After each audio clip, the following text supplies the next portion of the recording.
Yo, salut tout le monde. J'espère que vous allez bien. Moi, je vais super bien. Je pense qu'on doit donner raison à ceux qui disent qu'il faudrait vraiment pas trop suivre les trailers. Parce que là, ce que je viens de regarder, c'est pas le film du trailer que j'avais vu, quoi. Pas du tout. On parle de Quantumania aujourd'hui.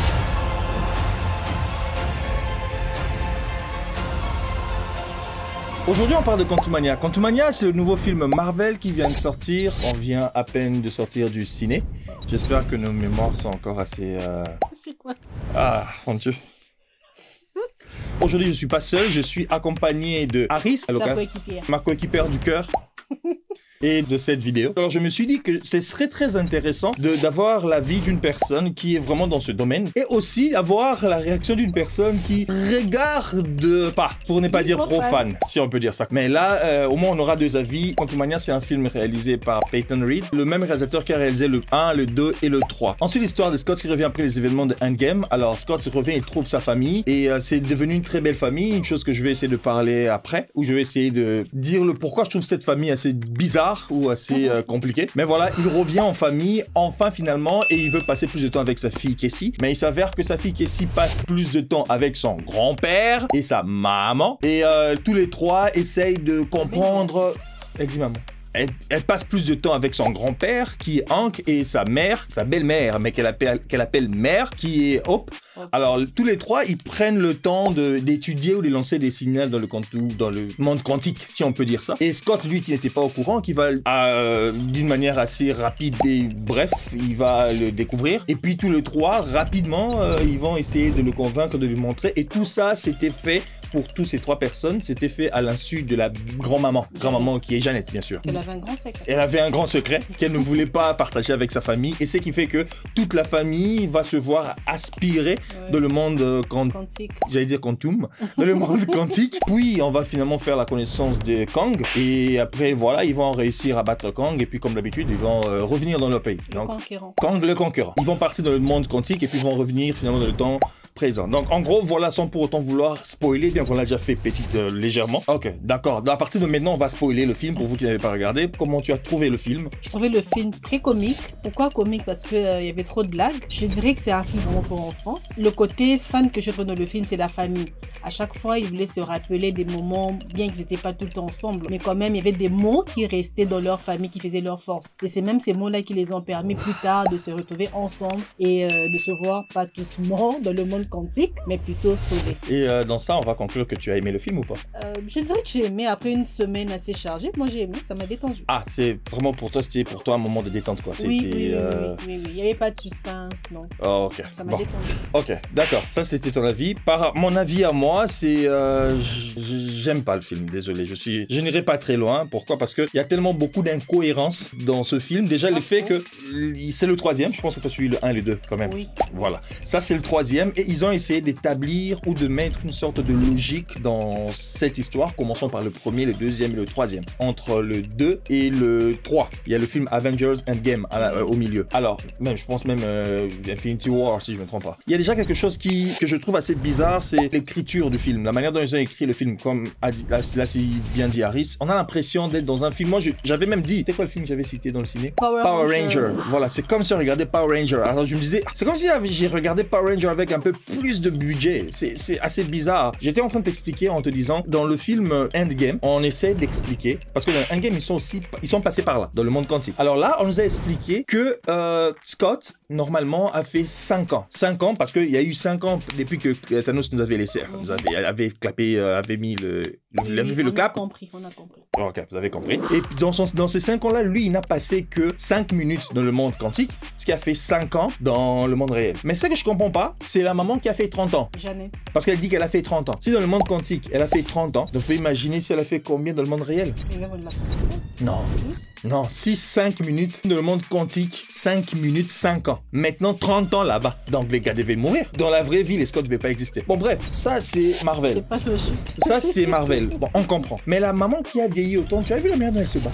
Oui. Wow, je me suis dit, purée. Elle est dynamique. Plus que dynamique, comparé à son mari, quoi. C'est comme s'il y a un écart, quoi, de 20 ans. Parce qu'elle est habituée à la guerre, en fait. Elle est habituée au combat. Oui, mais quand t'as 60 ans ou t'as 59 ans, 58 ans, et tu puis vas pas c'est un monde quantique. Oui, mais ça veut pas dire que tout devient directement facile, quoi. Parce que même le mari, tu vois, il est dans ce monde-là, mais il avait l'air fatigué, il avait l'air... La femme était plus sur terrain. Bon, ok, d'accord. On comprend, c'est monde quantique. C'est toujours la femme qui est brave. Généralement dans le monde quantique. Parce que dans le monde réel, vous savez qui est plus brave que l'autre.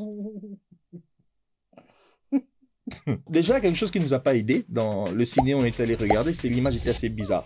Voilà pourquoi ça serait compliqué de dire que l'image ou la qualité n'était pas très bonne. Au moins, c'est que je peux dire que, comme je l'ai dit là au tout début, il faudrait vraiment pas se fier aux bonnes annonces parce que les trailers commencent tellement à nous mentir. Ce film, je me disais que ça serait au moins un peu sérieux, mais la manière que ce n'était pas sérieux, ben, heureusement, ça divertit d'autres personnes que je ne peux pas citer. Regardez juste mes yeux, vous allez comprendre.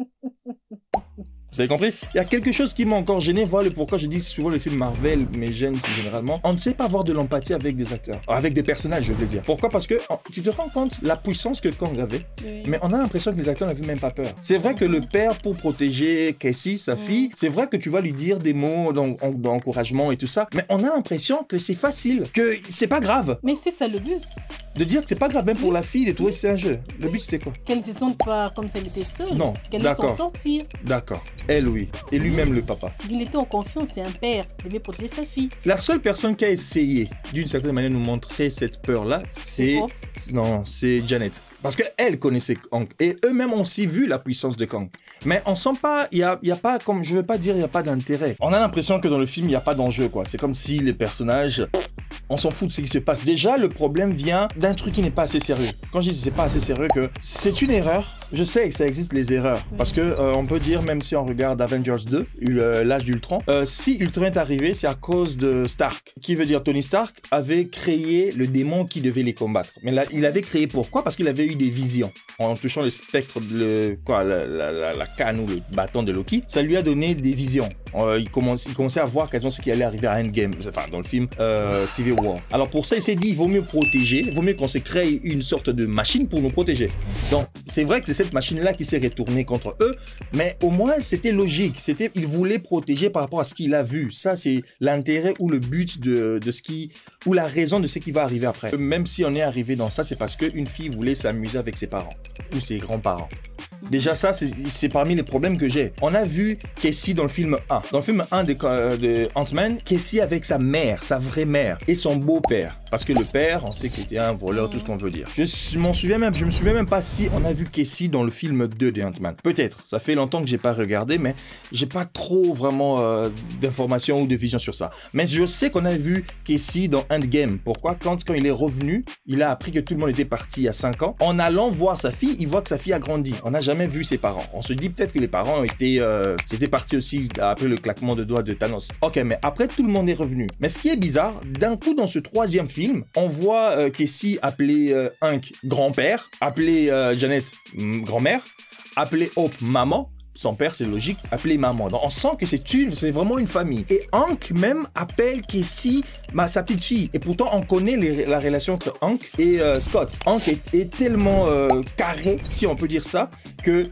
est tellement sérieux que les blagues de Scott sont censées ne pas passer dans sa vie. Mais moi, je n'ai pas entendu Casey appeler Hope maman. Si! Non. Si!